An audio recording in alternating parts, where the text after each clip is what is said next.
All right. So I've got Mike and Melissa with me today. It's uh, Derek and Jason said they don't want no part of it. They, Slackers. yeah, yeah. No, they it's a busy time for Jason this time of year, and then Derek is he's been puny and he ain't got much interesting to say anyway, so better not just to have him on here. That's just to see if he listens to it. That was Hey, where you live, man. He's a, there. This is a perfect time of year for them because one day he can go out and roll up the things that he needs off of the ground for his business, and then the next day he can just put a little coloring on them and sell them to you when you're in shorts and a t-shirt and flip yeah, flops. sure. Yeah, I'm glad we're not telling what business he has. That'd be a great plug. Um, I want to give a little bit of background to Mike and Melissa. Um, they have been around this process for a long time. Uh, back when I first started into this process of disciple making world impact. So I've known both of them for uh, you know I won't say should we say early Almost 2000s. Over uh, 20 years, oh, yeah. oh, Over close to to 25. Yeah, yeah, getting close to 25 years. So they have a unique perspective, and I thought it'd be good to bring them on and let them tell their perspective and kind of prod them with some questions to kind of get the ball rolling. But um, I had the privilege of being a part of their wedding, and how long has that been now? 17 years. 17 long agonizing years for Malit. 283 Yeah, 62 hours. yeah, Oh, no. yeah. It's more agonizing for Melissa, I'm sure. Anyway, so Mike and I are super good friends. And brothers.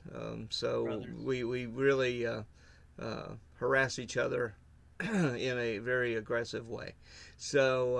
Anyway, I'll Mike, why don't you start and just kind of give your backstory and this whole thing, and kind of give your perspective, and then I want to give Melissa at least 2 or 3 minutes to rebut anything you say. I got Yeah. him. I got him speechless now. No, you want it broad? Wait, you tell me if you want more than what I give you. All No, right. just So, don't worry about it. like you said, we started right about 2000 coming together, Yeah, and I think it was probably '02 when everything started rolling, yeah, something like that. Um, but I mean, I was in a situation uh, in my own right at that time in my life. I was kind of a homeless vet, really. And, Ted Cobb, another, supposed to use, I'm not that's supposed to use okay. last No, name, you're okay. You're all right. Keep rolling. but, um,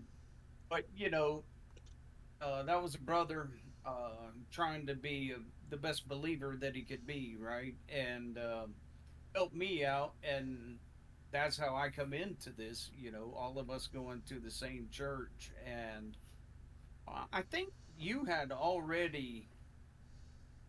you'd already gotten a hold of it somehow. Well, I think I recall how you told us you originally got tapes and whatnot, but that was sometime before we I started there because the it was already in the happenings. You Yeah, know what I'm saying? Kind of between you and the church staff and whatnot.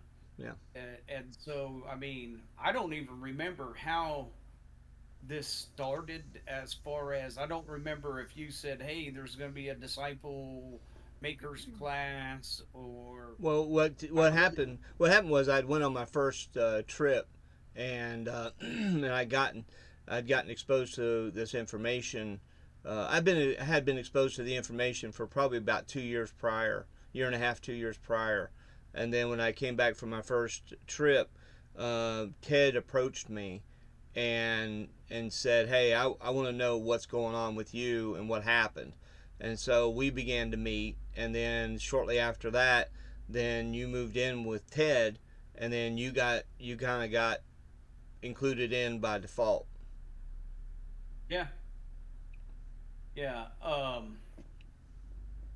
But it just kind of grew. I mean, I was just another cog in the wheel, which is what we're supposed to be, right? This very portion of this kind of shows you how irrelevant you are, and the process is still working, right? We don't even remember all this stuff anymore. Right. But I mean, you had some other guys that were already, part of it because I remember the first time watching Herb's very first tape. I could name several of the people who were in that room, so I don't know. I was probably kind of one of the last of the originals to come in to Right. the initial group, I think. Right. You were the fifth Um, man. You were actually the fifth man in that room. okay. And And out of those 5 men, there's only two still running. you and who else? I try to be nice to him. You see, I'm trying to be nice. It's just not working out. So now we go the other direction. I thought this was an O course.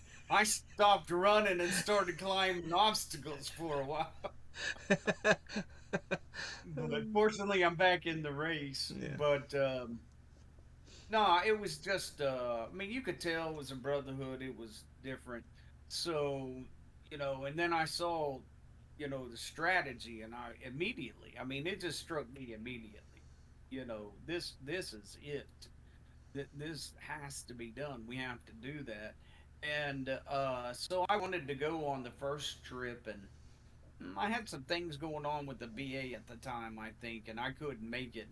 I remember I was all tore up about it, and you're like, "Well, you'll get to go when it's your time." And I say that now, but I remember what I was thinking about you when you were saying that to me. But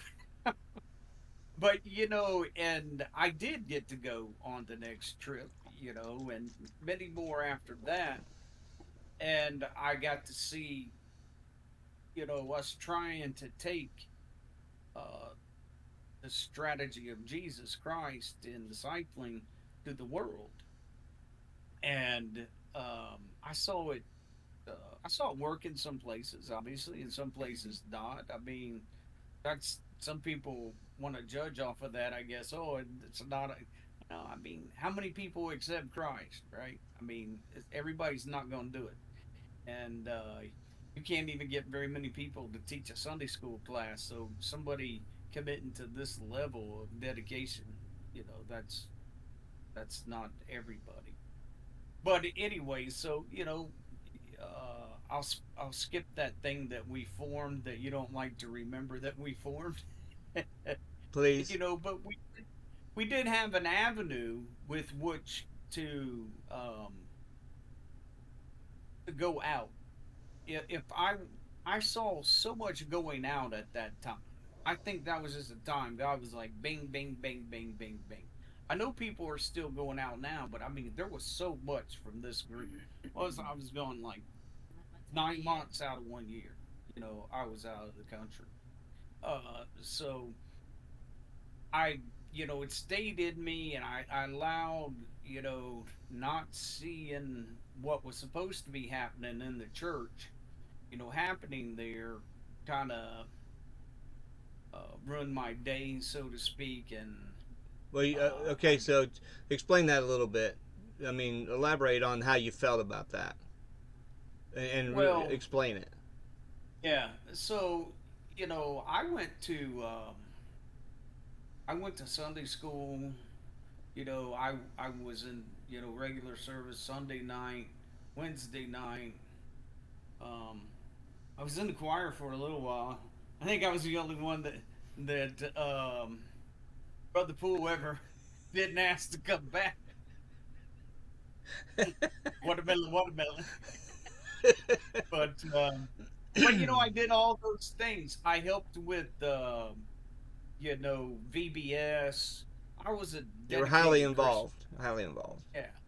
I was a dedicated Christian in the world's eyes, so to speak, I guess, and um, it just wasn't. I was already doing that, and then got introduced to the strategy. I saw that working, and because it was way too early for us to see results at the places we were going, but I saw the results within the group of men that Yeah. Right. we were. You could see that really spreading from generation to generation. That was doing really well, and so when I know I can go somewhere else. I can go to another country, another city, whatever you have. I could go somewhere else and impact and actually be teaching the scripture to people in the same manner and direction that Jesus did with the disciples and feel, I mean, there's a reward from God inside, I believe, when you're doing things the way He wants you to do them, you know? And I didn't get that from all of the other church things that I was doing. I still felt like, so this group right here was running with the football, you know, headed down the field. You ain't stopping them, right? And the other one was still back here, lined up on the line of scrimmage. Right. The contrast So, was really, I remember that time because that was the infancy of the network that we've been a part of for so long, and a lot of people look at that and go, yeah, yeah, but look at this network you have. Yeah, but during the time we were running, we were building it.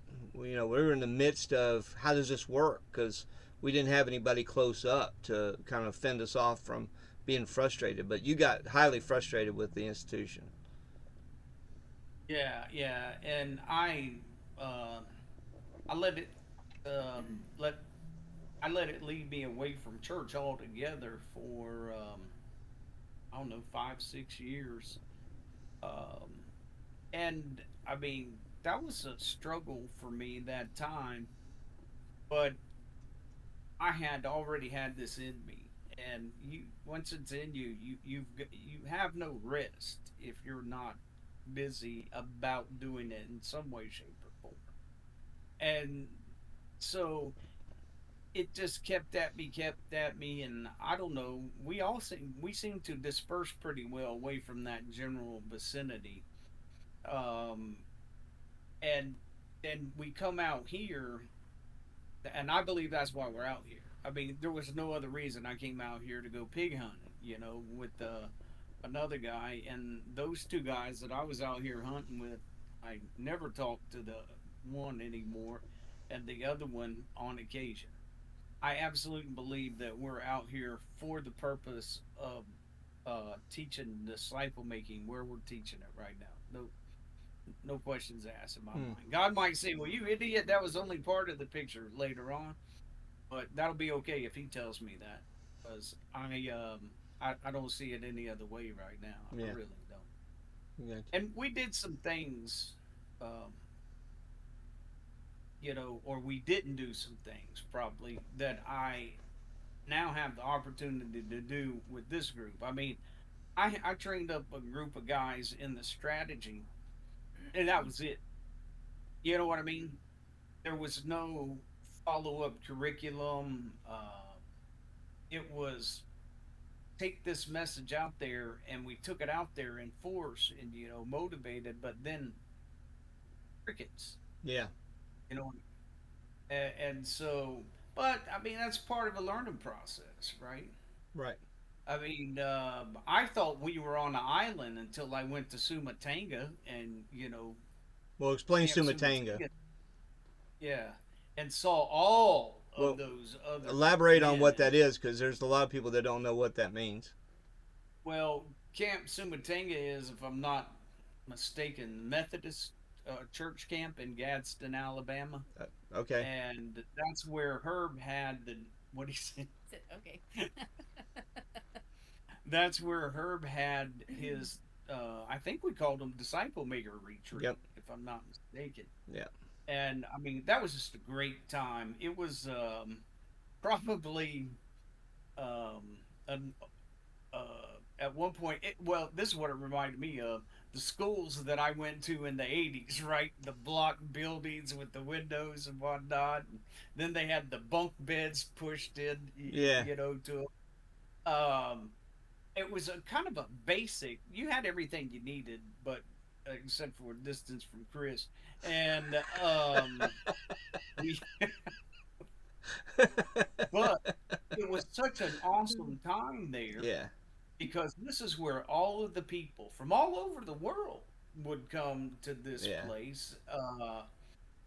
And Herb would lead instruction, and that's where I really first met people like Soup and Yeah. whatnot, and you start seeing these people. I know they'd be like, "Nah," but I mean, those were like monolithic people in disciple making at Yeah. the time. Still. Yeah.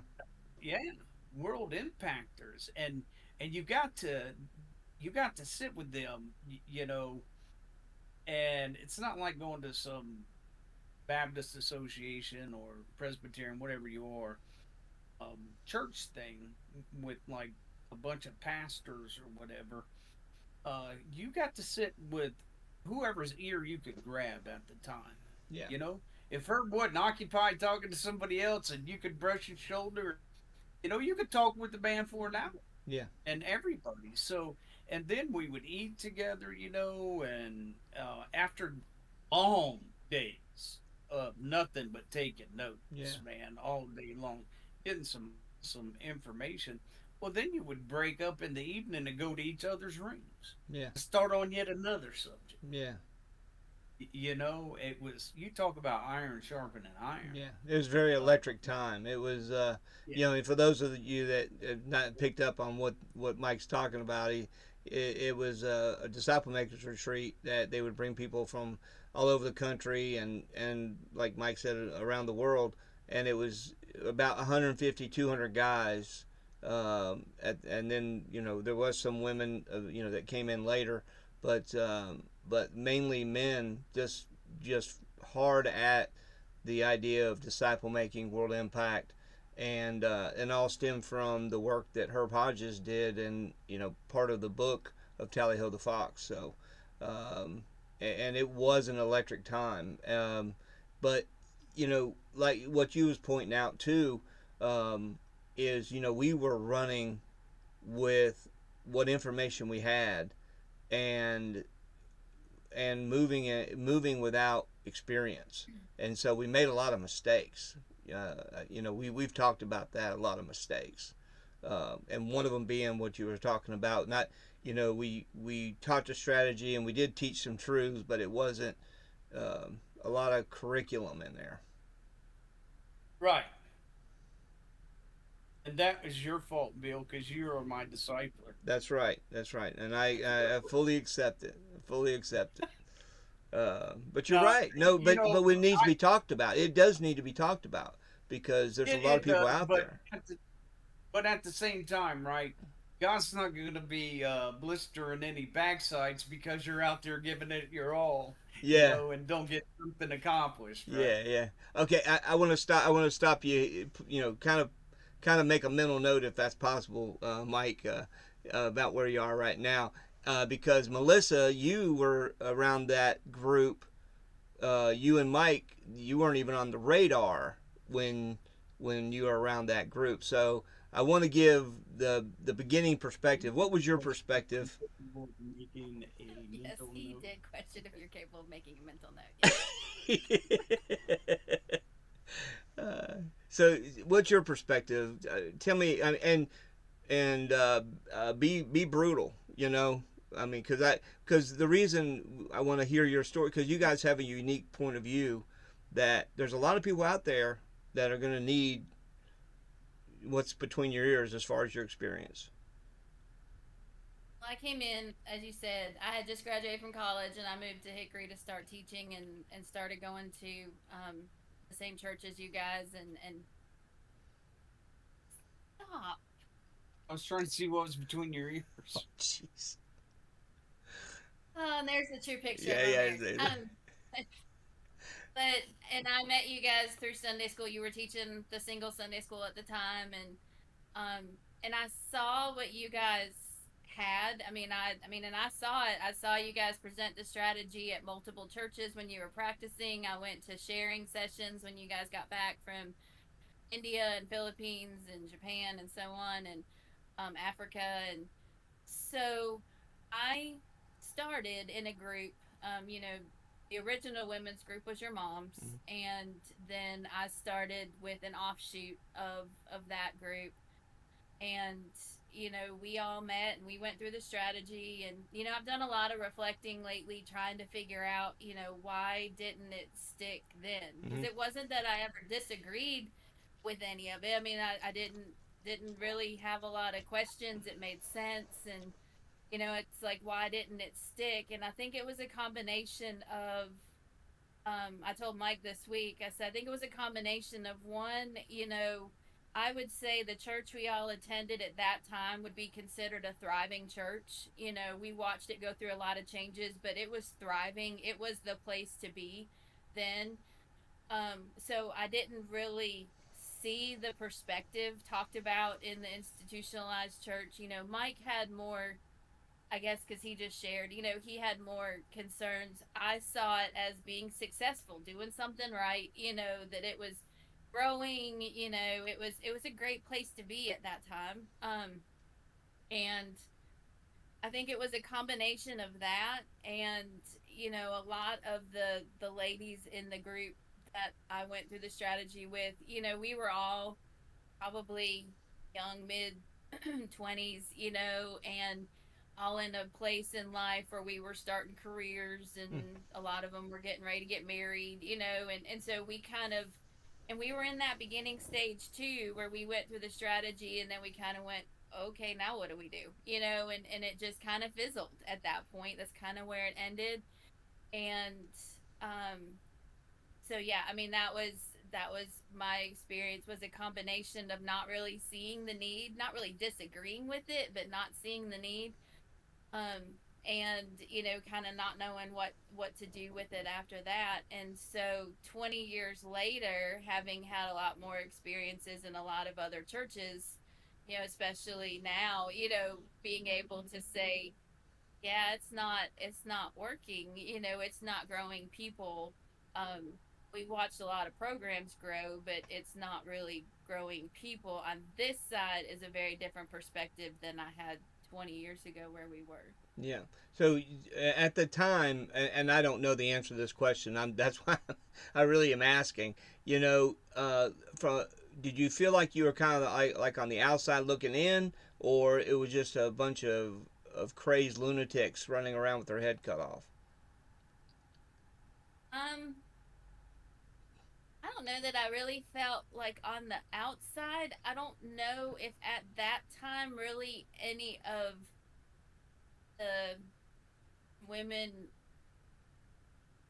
that I was around, I feel like we were all kind of in the same place, trying to figure it out, trying to figure out how to get what the guys had. Because I'll be honest and say we never got there. I knew how close you guys all were, and we would see the sessions that would go for hours,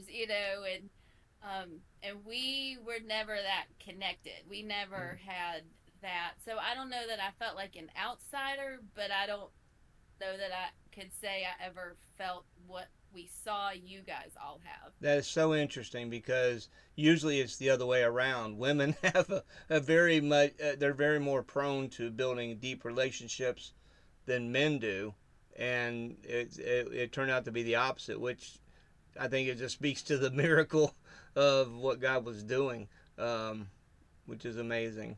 But anyway, because I do remember the women floundering a little bit, but at that time we were trying to build this structure or build this this team, and it was it was a lot going on at one time. And in the middle of that, all my kids are young and small. A lot of them were small, at that time. So, Some not even born. huh? Some not even born. Yes, that's true. That's true. One came lately, didn't she? Uh, but I do remember, and maybe this is kind of what you were talking about, the camaraderie that we had, especially with Mike and Ted and Chris. I think about some of the other guys that were, we spent a lot of time together at my house, and and yes, we were in the Word. And 745 Boundary Street. Yeah, yeah, yeah, and at the bachelor pad, we spent a lot of time there for sure. Um, but anyway, so but I wanted to capture your perspective as well before we moved on past where Mike was. So did you put a mental note where you were? Did you have anything else to add, Melissa? No. Okay. I would just like to add to that. I might just be reiterating what you said, but I mean, this is one of the things I'm pushing out here. Sometimes people look at me and go, "Well, you're retired. You don't have to, have a schedule, this, that, and the other." And I always, can look back to that group and and say to them, "Look, I mean, Bill. Let me tell you how he was working back then. He wasn't in some cush job or something. Right. Ted, you know, demanding work. I mean, that's a pretty important job that he has. Mm-hmm. Rick. I mean, family men, kids, everything that everybody's got today, right? Mm-hmm. Nothing any different, but they made the time because that was the difference between what I've seen in the past and here, as far as what I wish we could take something that we had then and bring here, and that was living life together. That's why we were so strong. And think about that. That's what the disciples did as well, Mm-hmm. right? They didn't just go around teaching. They lived life together. Yeah. Yeah. And that made a big difference. And that's kind of been on my heart here lately. I don't know. Did I tell you, like, we're gonna get together, the new group, I've put out there to, like, we need to do things to live life together, like go spend Saturday around the campfire. Let's rent an Airbnb by the lake and go out there and have some casual talk. We can just fellowship if that's all Yeah. you want to do, or we can have some casual classes, and increase. And you might get some family members that way, who don't come to the meetings, or maybe somebody's teenager or something. You never know.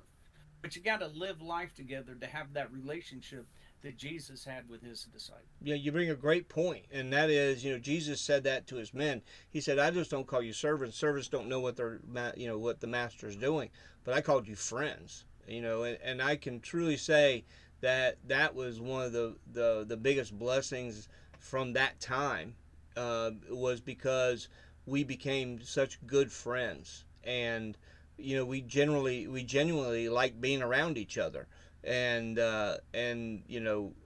it was a band of brothers, literally. I'll never forget we played spades, and the amount of trash talking that went on, and the competition, um, just was We incredible. roofed your house. Yeah, oh man, you more than that. You guys helped me build an addition. Uh, that was, I mean, talk about thankful, but and those are just some of the things that I think God used to pull us together, and a lot of, Absolutely. yeah, and I'm very thankful for that. But the friendship that we have, I mean, just like with the other two that I barely talk to anymore. If I got to talk to them again, I would feel like I just picked back up where we left off. Um, but but it's interesting how God used that time, and especially you guys were around it, That God would use that, and that's where a lot of people are right now. They don't see Yeah. how. Let me ask you a question, please, sir. Sure. When you were learning from her, Yeah. did you have something like two words, a phrase, something? So when my learning from you, right? You discipling me, two words stick to my mind above all others from that time period that you presented. I mean, you said it a lot, but I mean, you presented it of such importance that our group became it. Okay. Bond slaves. Mm. And see, we were to each other as much as we were to Christ, Right. right? All this you're talking about is because we submitted ourselves, to our brother, whatever he needed. How can I help him? That was it, Yep. I and agree. that's what made us so tight. Well, that's scripture. You know that, right? Yeah, Yeah. Galatians 5:13 is a big one that comes to my mind because it says, "Be ye bondslaves one to another," and I think you're right. But what do you think? And Melissa, please chime in on this. What do you think the elements were that would create such a bond like that? What do you think the elements are? Like if somebody was saying, if somebody was saying, "Hey, I want that," what do you think the elements were? I mean, I've got my opinion, but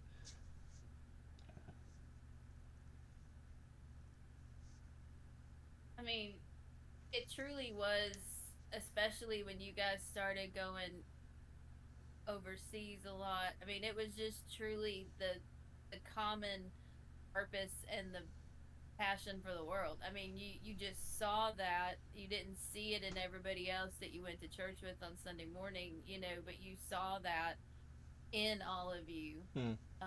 yeah. Then the worldwide impact was to everybody.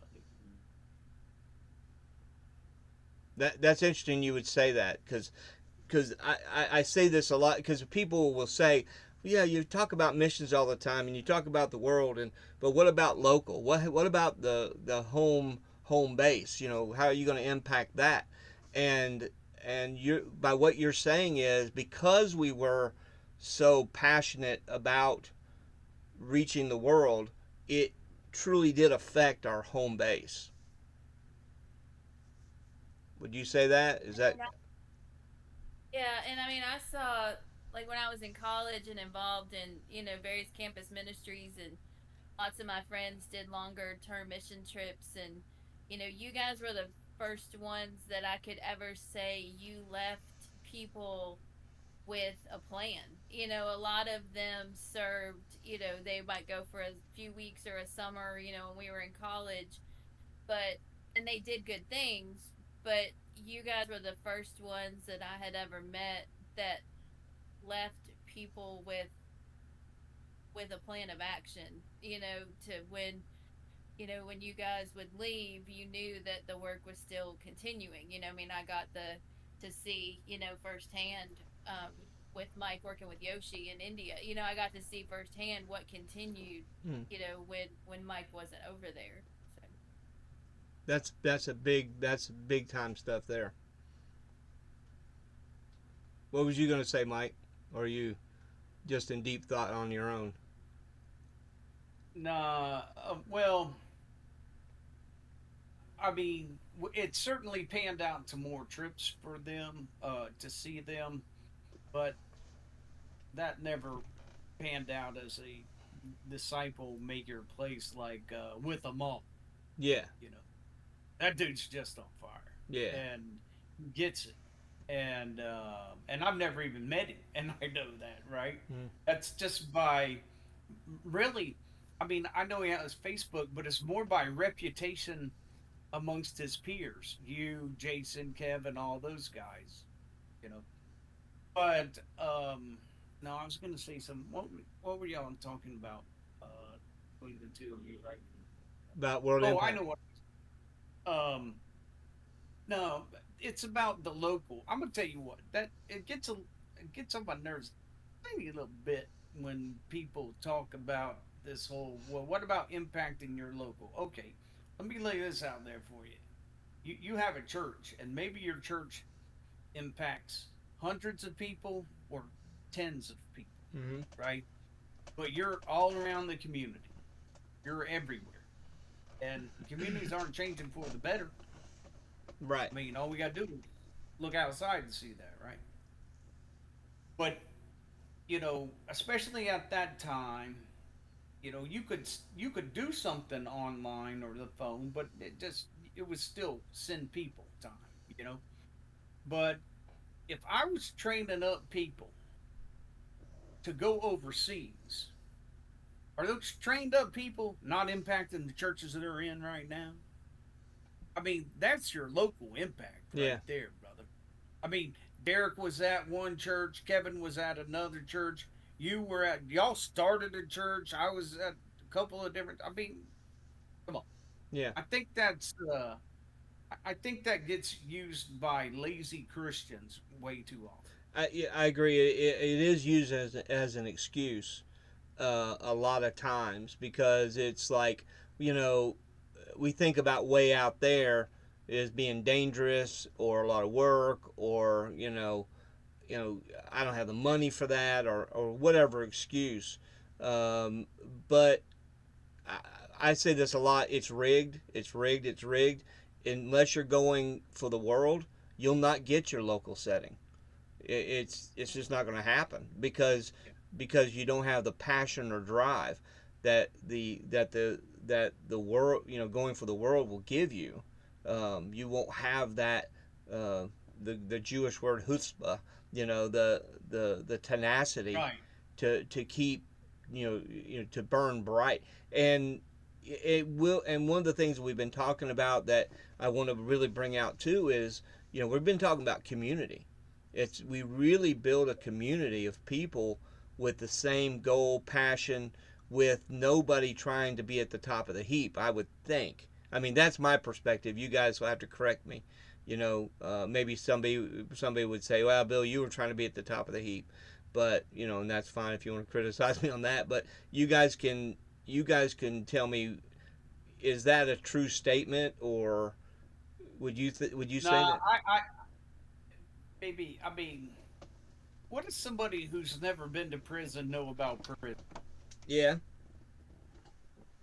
You know, people who understood what was happening, people who were trying to be devoted to fulfill the Great Commission, nobody would have thought that because, to be quite honest with you, it's not right. But I mean, Herb was the man, and you couldn't have got above him in nobody's eyes, Right. right? You would have never made it to the top of the pile. Yeah. There was no use in running to it. Yeah. You would have never made it to it. You Yeah. know. Plus, that doesn't go well with the whole. I don't want to use the word. I'll use the word implementing, if you will. Then the whole bond slave thing, right? That Yeah. doesn't go well. We did have that bond slave mentality and attitude. Right. So you know, there's. Uh, I I hate saying this, but haters gonna hate, man. Yeah. Well, and it really is. There is a mentality, and you guys maybe have experienced it. I don't want to do what you're doing, and what you're doing is making me feel guilty. But if I can destroy you and make you stop doing what you're doing, I'll feel better about what I'm doing. Have you Yeah. guys run into that? And when we all get to heaven, oh, Yeah. Are you auditioning? we know better than that. uh, but But yeah, yeah. it's ridiculous. So It's ridiculous. so you were kind of dormant for a little while, and what kicked you back into gear? Jesus said, "Get out of my desert." um, you know,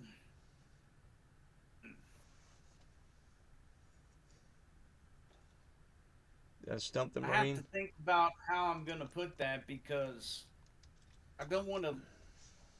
There's a beautiful story there ugly on my part. But there's a beautiful story there. But I I would probably need to talk to somebody considering confidentiality, Well, be before I general. Just went be on. general. Um, Well, I know that we hadn't talked to. I mean, you moved out to where you are now, and we talked every once in a while, but we didn't talk very much. oh, I was just sliding further and further back. Oh, I further back. mean, Oh, okay. yeah, I was getting further and further from my walk, Oh, but oh, okay. it was different. It's different than I'm not talking about. Well, maybe I am what people call backsliding, but um, I was, y- you know, I still had the desire to fulfill that great commission, but I wasn't taking the steps. I was taking steps back. But the desire never lessens. The desire only increases. So you get stretched from one pole to the other. And you can only stand that for so long, my brother, before it drives you crazy. Mm. And it was like, are it really comes down to when you hit that point, are you going to serve God or are you not? Well, and there's a lot of people say, well, why isn't that person doing, why, how, the person was, involved in disciple making for a while, but now they're not in it no more, and they seem fine, can, what's the explanation? And the explanation is it never became really a part of you, because once it becomes a part of you, like what you were saying, you can't just walk away. It comes after you. It comes to get you. And I didn't have enough biblical understanding really to journey on my own once we stopped. Hmm. When I got out of when I stopped going, we kept meeting for a little while, if you remember. We even met at the parties over in Mountain View one Hmm. time, a couple times. But oh, there you go. I lost it. There's my senior moment. Well, I remember those times, and we did talk a lot about strategy, but we also did some other Bible study stuff. But Oh yeah, thank yeah, you. Remind me. So we weren't prepared. yeah, We just weren't. There was nothing after the strategy. right, Apparently Herb had vaults and vaults of it, but you're just now getting started. It takes time for that to develop. I mean, it's not like, I mean, come on. Jesus taught the disciples everything that they knew, and then he died on a cross, and then they forgot it all again, and he had to go and start right back all over again, right? Hey, throw your nets over there, right? But during that time that I was here, right? I mean, hey, it's only my fault, Bill. I could have been digging in the scripture just as much as you could. yeah, You know what I mean? right, But I mean, you've always had a more knowledgeable biblical background. I have. That's cool. There's people who know how to build rockets, and I right. don't. I'm not going to try to catch up with them, but I'm going to pass you if you stand still, brother. I'm going to tell you that. But you've developed a curriculum, Yeah, follow up curriculum, if you will, in that time. Everything's in God's timing. Had that time, if I would have kept going to church every day, would it have been any different? Sure. Would this process have been any further along? I don't know, man, because I think it's all happening in God's time hmm, to fulfill what He wants fulfilled at specific times. right. You know. So you bring a good point, because that's part of the beauty of this conversation, because we're evaluating what happened over the whole time. It's not just, oh, look at where we are now. It's no, look, we need to look back and say, okay, what did we do well? What did we do not so well? What could we have done better? And my encouragement to anybody beginning their own little network, or beginning discipling people, is, yes, instill the strategy, instill the world impact ideas, but you also have to instill the depth of understanding of Scripture, and the the nuts and bolts of what's going to get them there, you know, and that's, you know, hindsight. Does that mean, oh, you know, we didn't do so good back then, so we don't continue on? No, you can't quit. You go, yeah, made a mistake. Now we got to move on. Now we got to keep pushing. If the if the whole big picture, I'm sorry, if the whole big picture, if the whole big picture is here, right? If uh, this is the whole big picture, but I mean, people, it's hard to imagine, right? I'm no deep thinker, but I mean, we we um we we live in time, but God's in eternity, yeah, right? And so, but if the picture is this big, but you're only in this much of it until later in time, and then it increases, increases, increases, then you did everything you could right there. right, right, You know what I mean? yeah. But And I now, think we did. huh? I think we did. I think we did everything that we could. I mean, you couldn't have been any more motivated than we were. No. And I think that was the driving force of everything was we were just so tenacious and we were just so behanged we're going to do it that it didn't matter what the obstacles were, we were going to run over them, you know, in And spite of them. I think another aspect of it, buddy, is I'm not trying to keep you jump in anytime you got something to say, Brent. But I think another aspect of it is learning to deal with the disappointment. Mm-hmm. Yep. I mean, I say this to people all the time. Passion's your best friend and your worst enemy in this. I mean, the passion's what drives you on, right? But you got to learn to do something with that passion when ain't nobody listening. Mm, that's a big one. You know, when they don't take the ball and run with it, that's a little disappointing. Yeah. Yeah. You know, so you gotta learn where to, you know, put that at and how to deal with it, you know, and not let it affect your passion because they don't have passion. And during that time, I think I reflect back on myself and I think, you know, I was really obnoxious back then. Would would you say that? Oh, yeah, Melissa's like, you're not baiting me. No, I really wouldn't because you've asked me that in person too. I really never put the coffee cup down. I mean, I really wouldn't use the word obnoxious. I really wouldn't, and I never felt pressured. I just don't think when it was so new to all of us, and you were just all. I mean, I remember the Sumatanga stories, and and I never met Herb in person. I heard a lot about him. I never met him, but he You just never kind of. met him at Tri City? Mm-mm. Oh, But I just kind of felt like, I was like, who is this man who has, kind of come in, and it was. who is this man?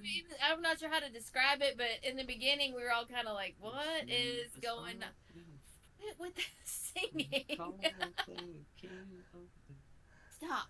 Um, I was singing Third Day song. yeah. Who is this man? This man beside me. So I don't know that I would say obnoxious, but we were all a little bit. I mean, I can speak for a lot of the women who just watched you guys, and we were like, we don't know what all this is, what this is going on. But I did want to say too, what you were talking earlier. I really think. I mean, I think some of the people that walked away, they never really got it. But I do really think still having contact with some of them, us being some of those people, I think that we let life get in the way and just get discouraged. But I think a lot of those people will come back to it. I mean, I think that I really do believe there were some of those originals that got it, and it was them. And I think knowing some of them at this point, they've spent a long time trying to find something that replaces it, and they haven't. Mm, I mean, I think that they've tried to throw themselves into other ways of service that I don't think are filling that need. So I really do believe some of them will find it again. Like when you listen to Kevin or you listen to Mike, I think that some of them will figure it out yeah. again. But that's encouraging, you know, to think, and that is how this process works. It becomes that splinter in your mind that you just can't get out, and and for me, whether no matter what life throws at you, doesn't matter what the circumstances are, because a lot of people use circumstances, and if you want to use circumstances, that's fine, I'll let you, but but it's not a reason not to be a part of it, because Let, there's let me, let me, I'm sorry, go ahead. no, go ahead. I just want to beat people up with scripture real quick. I mean, we talk about all of this, which is a necessary part of it. I mean, come on. I mean, I've got some good experience in uh, leadership and motivating people and things like that from some Marine Corps.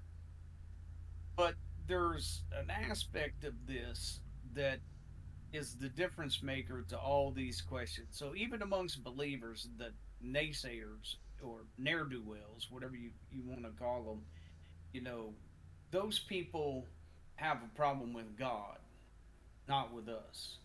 But I mean, we all take out our, um, you know, unhappiness on the wrong people at times. I think, but all of this boils down to obedience. And that you asked me how I got back to where because I mean, it's not like I heard a big booming voice. I mean, I talk to God constantly. I do try to stay in. I wonder if it's not that biblical continuous, Hmm. you know, prayer. If that's not what the Bible is talking about. The first thing I followed through if it was, but here it is in John 17:4, 19:30. You know what I'm saying? Hmm. Two things in the entire New Testament. Jesus said do two things, or he did. He finished two things, right? All right. If he finished them, but probably important for me to know what he started. So you go back and investigate those, and you find out that one of them you can't do anything about, right? You got no part in it whatsoever. But the other one, oh wait a minute, when you combine that with the Great Commission, you flat out got to make a decision. Are you going to serve me or are you not? And I'm far from being what my Lord and Savior wants me to be. But I will never have the audacity to say to him, I will not. Mm. I might do not, but I just don't have the audacity to say to him, I will not. Right. And when he said, this is here, I got to say, aye, aye, sir. Mm. That's good. So let's uh, let's kind of wrap it up with this. And we're not in a hurry, but I think we're at a good place. So, what if I was to say, what are you looking forward? What do you see looking forward? Where things are now, and Where do you see them going? What encourages you? What it discourages you? Just looking into the future, good and bad. So, I'll let either one of you jump in on that. I think for me, the most encouraging and exciting part is this is the first time I've ever experienced. I mean, other than seeing the people in India, this is the first time I've ever experienced people hearing all this for the first time because it became something that was just kind of a normal part of conversation, when all of us were together back then. And so this is the first time I'm seeing a group of people that have moved from who is this crazy man from North Carolina that has Yeah. come to our church and what is he talking about to really being excited. And I know that you talked to Bethany last week, and for her to talk about praying that there has to be something more, and here comes this crazy man from North Carolina. Um, that's really exciting to be a part of people that are hearing this all for the first time and putting it all together and seeing the need, probably seeing the need for it more than, as I already said, I did, when I was first exposed to it, because at the time I was like, oh, that's that, I get it, that makes sense. But not really seeing the need as much as the people here Right. are. So, you kind of answered the question, part of the question, but what excites you about the future? I mean, what do you see in the distance that is exciting to you? Anything? Nothing? I don't know that I've I could say that at this point. It's just kind of taking it week by week You're living at in the this moment point. of it? Yeah, Okay. yeah. Because you're being a scaredy cat. No, You should no. be scared. I see leading a group of women. Oh, yeah, yeah. So, Mike is it. Marching, marching, come. Mike has volunteered the "Don't do this to people" example. We are not people's Holy Spirit. We do not. God has not afforded us their plan, His plan for their life, where we get to map it out for them. He showed it to me last night. Oh, sure, sure, yeah. Uh, Well, you know, part of mine is seeing what happens with it. We started off with 11, 12 guys, 9 months ago, something like Wow, that. yeah. And we ended up with five, counting myself. And now we have, thanks to 7 women, we have 11 people again. And I mean, I don't know what the future holds, but I would say we're going to have at least as many women stick, if not all of them, as did with the men. I think there's a good chance we could have all the women stick, but I, I don't know. But that's what I'm looking forward to, because and I'm looking for them to bring some of that more intimate aspect of a relationship into this men's group. It just, it's older people. You know what I mean? They're mhm. not old people in this group, but it's older people. They're just more walls, more protective, whatever, I guess you might say. Got more things going on. But one of the things I did want to say is what I told Derek, not your Derek. Actually, I don't know. Maybe both Derek's are your Derek's, generationally. No, Nope, okay. neither So one. what I told, huh? Neither one. Not directly from me. No, not directly from you. I said Oh, yeah, generationally. yeah, yeah. Um, but what I told him was, all you gotta do is offer. That's how easy it is to fulfill the Great Commission. Yeah. I mean, I know that sounds like I'm oversimplifying it, but I mean, how else do you want to point it out? I mean, he was talking about some things they do, and I'm like, look, man, I just got up in front of my church, and I talked to the pastor, obviously, be polite, and then I said, hey, we're going to offer a disciple makers group. Come if you want to come. God's got it from there. All he needed was your availability to Right. start with. Right. It's literally that easy to fulfill the Great Commission. Right. Well, and To impact the entire world is really that easy, isn't it? Stand up and say, I will do this. Hmm. I think what has been good too is three of the women coming, and one including myself. Three of the women coming are connected in somehow to the original guys, either their wife or their daughter. We have one daughter coming, um, and they're coming because they had conversations with their dad or husband, when they would come home and talk about what they had, and so that kind of started it that way. and then through some other connections too. But to be able to see the group grow because of getting spouses and children and so on involved has been exciting. Yeah. Well, I wish I would have stayed in the fight the whole time and, ate some of that same dirt that you ate and taken this to people instead of letting it get the best of me and saying, you do your own crazy thing. Because I tell you, she just mentioned a key thing to me, violent. And I mean, that's a teenager. And I'm going to tell you I something. remember her. That girl will pass us all if when she gets a hold of Mm. it. And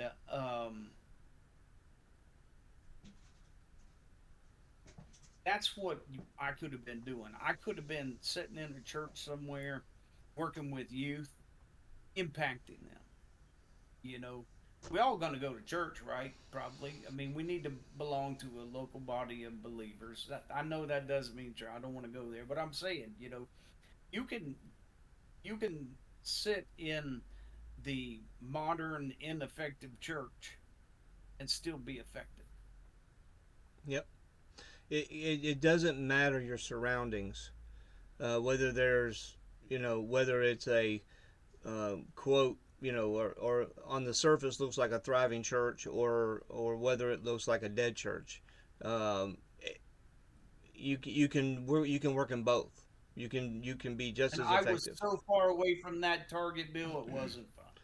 And I remember a conversation that you and I had one time, where you were so aggravated at the institution that we were in, and you were like, "How can you still be there, Bill? Why are you still there?" Oh, I know why you're still there. It just gives you a bigger fishing pond to fish in. Do you remember that conversation? Yeah.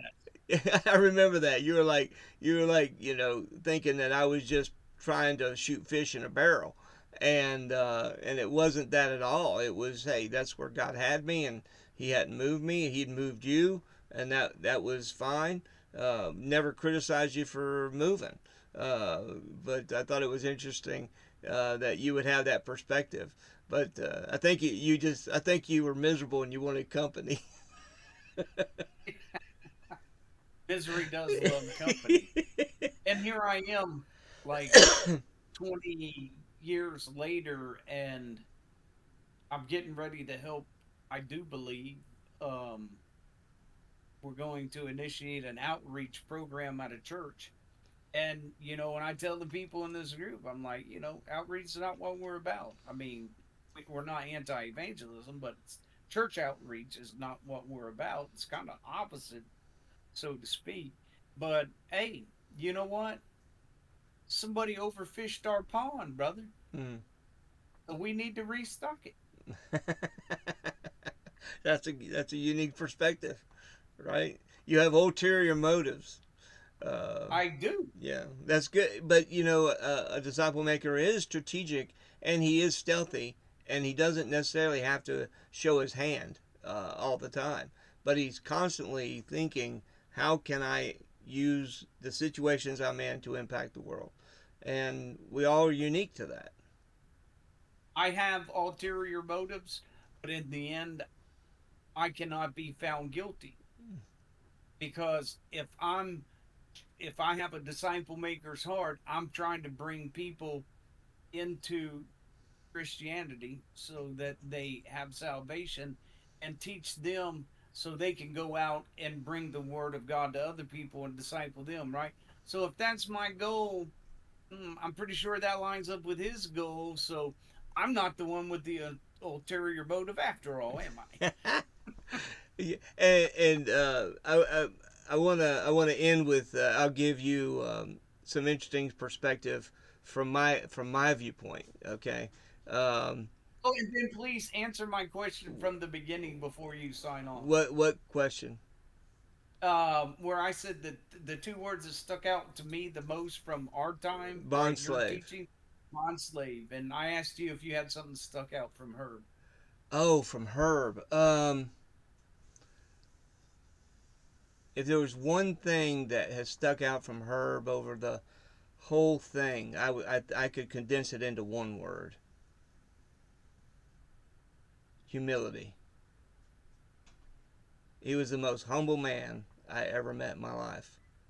Well, no wonder it never hit me. And when I say humility, what that brings into, he was always available, as much as possible, because he didn't live around us, so he fed me information long distance and gave me access to call and talk to him. I can't tell you how many hours I have spent on the phone with him, uh, screaming into the night about the institution and things that I was going to do, things that I had in my mind, and he's like, "Don't do that." No, you're gonna. That's not gonna work. And I'd say, "Yeah, well, watch this, old man," and I'd go do it anyway. But he was, and I'd fail, and then but he was very gracious. He was always, he never, He was. he never came down with, hey, I'm in charge, I'm the guy, and he was always humble, um, very, very confident, and very competitive, but humble at the same time. Um, Very father-like figure. yes, yes, and probably open-handed with everything that he had, and which really taught me to be open-handed. So there's nothing I won't To handle. include the truth, right? Huh? Yeah, I said to include the truth. yeah, oh yeah, and to admit, um, where he had made a mistake, or had said something incorrectly, or even in his writings, I'd find Oh yeah. stuff in his teachings, and I'm not talking about big mistakes, just little things, and he'd go, "Yeah, you're right," and it wouldn't even phase him. He would just be like, "Yeah, I made a mistake," and it was, But still stand strong enough in oh God's yeah, word to say you're entitled to go to bed tonight just as wrong as you are right now. yeah, yeah. You like that? I do like Yeah. that. I remember one time he sent. Remember, he used to send those booklets back home with us. From the, Yes, I still have yeah. mine. And there was one booklet that I was copying some lessons out of, or I was copying the books, and he had accidentally put the same page in twice, and so there was a page missing out of one of them, and Uh, I called him up and I said, "Hey Herb, do you know you have the same page twice and you're missing a page?" And he said, "Oh, yeah, okay, I made a mistake. That's good." He said, "And you know what? Out of all those I gave out, you're the only one to call me and tell me." And I didn't know whether that in, meant nobody looked at him or nobody had the guts to call him and tell him. Probably the latter. I don't know.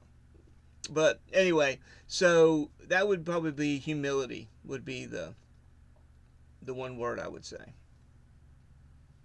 Yeah, you definitely. I mean, you can't be a disciple without humility, No, right? I and you mean, and because all of your service is for someone else. and everything you got is from somebody else, and you got everything you got's probably from somebody else. So Yeah. you can't take credit for none of it. Um, but I did want to say, uh, you know, those times that you were, you know, in a dormant period. Uh, I'm so thankful that God um, allowed me to let you be there. If that makes sense. Does that make sense? That's like the Marine Corps calling retreating a tactical retrograde. He's cut himself out of any Yeah. admission of You know guilt. what I mean by that though. I mean I could have called you I up and do, yeah. said, and could have called you up and raked you over the coals, and said, what's wrong with you, get in the game and all Well, that. maybe it's important. Maybe it's important for me to state here, buddy, that during that time, I mean, I still had my Bible. I still had my concordance. I still had, my own Yeah. tools to seek by. I wasn't church going at the time, and I certainly wouldn't spend as much time in the Word as I could. But I mean, I do kind of view that as a time in the desert. I did learn some pretty good Yeah. things while I was Oh, there. I agree, and you know, and that's not a I hope that doesn't come across as a bad thing. You know, sometimes, and like I've said this before, you know, sometimes this information has to cook in you for a while before it can Yeah. actually do what it needs to do. And just because God takes you, like you're talking about, into the desert for a while, doesn't mean it's not true, doesn't mean that the person's not valuable, doesn't mean that it's not going to work. It's just the last chapter hasn't been written yet.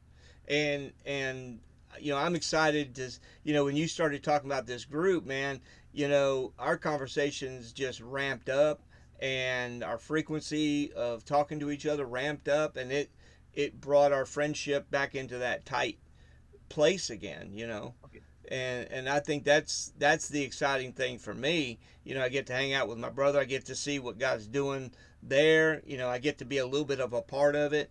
You know, and do those drive-bys every once in a while, and come in and cause a ruckus and leave. Um, uh, And Prostolite. yeah, I said in Prostolite. yeah, yeah. But you know, so I'm excited for you, but also Melissa. I cannot think back, and you correct me if I'm wrong. I don't think we had one conversation back in those first days about this at all. I don't think we had one conversation about it. I don't think so. Yeah, Well, and your mama was pretty much handling all of the women back at that yeah, time. but I was still interacting with everybody at that time, and but you know now, you know, probably in the last year we've had more conversations surrounding this, which I think is pretty neat. And I'm excited, you know, for what God's going to do through both of you, not just, you know, one or the other. I think God's got some really cool stuff on the horizon for both of you, and you know, for what's going on there, in the fellowship that you're in. I think it's incredibly exciting. I have no idea what's going to happen. I have no predictions. I have no, but I think it's going to be exciting to watch. Yeah, I'm curious as to where this stage is taking us. I don't know. We'll have to go through the stage and then come back and listen to our question, and maybe we'll have an answer. Yeah. I definitely agree with you. Like, I'm teaching session 4 Tuesday night to this new group. Um, and I mean, that's a whole nother topic in and of itself. I mean, I didn't even take them all the way through the strategy before I had them start teaching it. Melissa and I were talking about that the other night. That's not of me, man. That's not of me to make you do something if I don't have to before you're trained. You know what I mean? Hmm. That kind of goes against my grain. But they did, and then all of a sudden this group popped up. You know what I mean? You have to be flexible in Mm. this, Yeah. and I mean the challenges of this group versus that one for me are like I thought things got easier when you got older, homie. But it certainly has not been the Sucker. case. Yeah, right. So far, but when you talk session 3, you put the chart and where the curve goes up, and you're like, I think we're here. Yeah. I would agree. I'm just saying, I would agree with that. I see something big getting ready to Right. happen. Because the multiplication's kicking in, um, you know, but it's going to be fun to watch. It's going to happen. Yeah, It's going to happen suddenly. So anyway, so I'll let you guys you're have the coming last. back. Huh? You're coming back May, Yeah. and we're gonna do something then. Yeah. We'll probably go fishing or something. Look, all these years later, and he still hasn't gotten that it's not fishermen, it's fishers of men. But no, I mean we're gonna do something again, Sure. or classes, or something like that. I would say, if you're going to start this, and make sure that if you're starting a group, make sure that you focus on the intangibles, if you will, not just Yeah. teaching scripture and whatnot, but I mean, accountability is Yeah. so important amongst. I mean, that really helps in your walk, right? And Hmm. you got to be having a good walk. You know what I mean? And